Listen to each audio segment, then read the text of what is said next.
Chuo cha elimu Nyerere kilikuwa mahali pa ndoto nyingi na matumaini ya vijana kutoka kila kona ya nchi.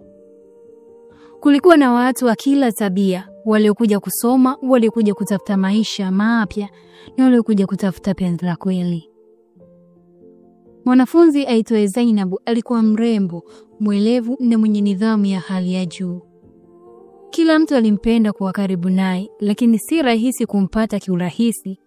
Alikuwa kama walidi lililozunguka na miiba zuri kuangalia, ila si kushikwa kwa ovyo. Kisha kulikuwa na Alan, kijana mtulivu mwenye ndoto kubwa ya kuwa mwalimu wa Kiswahili.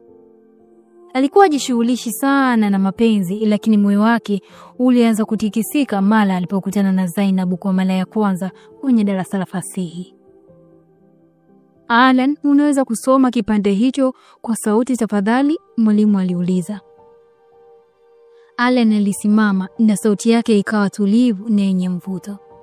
Zainab akamwangalia kwa jicho la pili. Sauti ile ilimgusa mahali ambako hakujua panapoweza kuguswa. Siku zikaenda, mazoea yakaanza kujijenga. Wakawa marafiki wa karibu, wakisoma pamoja, wakila pamoja na mara nyingine wakitembea hadi kantini, wakibishana kuhusu mashairi ya Shaban Robert au riwaya za Elfes Kezilahabi. Lakini moyoni mwao wote wawili walikuwa wanahisi kitu.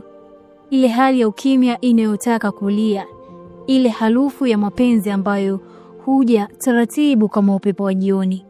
Majira ya mwisho ya muhula yalikuwa yamekaribia. Darasa limejaa hofu ya mitihani, lakini moyo wa Alan ulikuwa na hofu nyingine kabisa ya mapenzi iliyokuwa nayo kwa Zainabu. Alihisi muda unamtupa mkono, na kama hatasema sasa, huenda nafsi yake hiyo isijirudie tena. Usiku mmoja wakiwa kwenye bustani ya chuo, walikaa kwenye benchi wakisoma pamoja kama kawaida. Kulikuwa kimya cha maana kati yao, kilichokuwa na maneno mengi. Alan, Zainabu alianza kwa sauti ya taratibu. Kuna kitu kimekuwa kikinisumbua siku nyingi. Alan aligeuka, akamwangalia. Moyo wake ulikuwa ukidunda kama ngoma ya vita. Naomba usinione mwepesi, lakini alinyamaza kidogo akivuta pumzi. Siku nyingi sasa nimekuwa nikihisi kitu tofauti nikikufikiria. Siwezi tena kujifanya kuwa ni wa kawaida. Nimekuzoea kuliko mtu mwingine yoyote chuoni.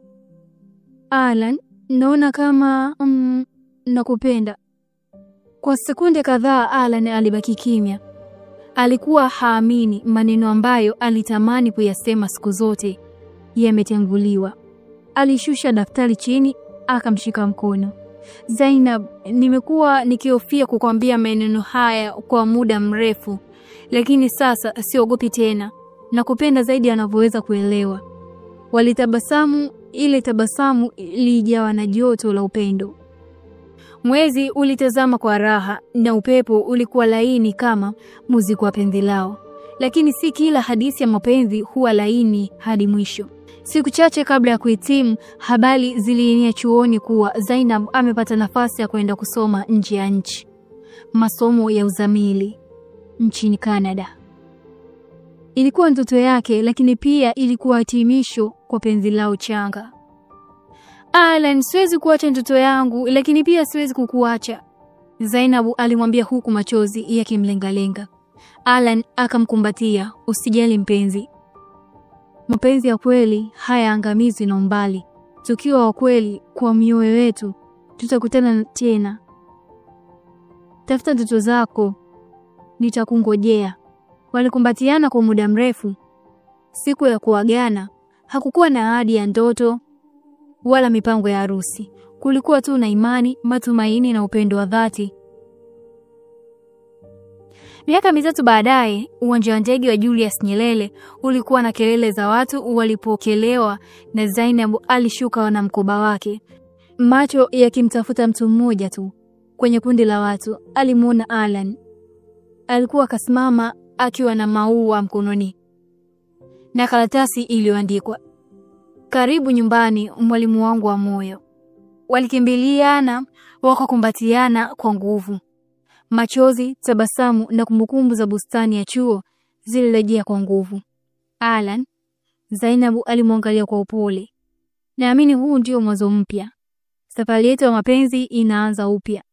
Lakini safari ya mioyo yetu haijawahi kukoma. All I ever wanted. Alijibu.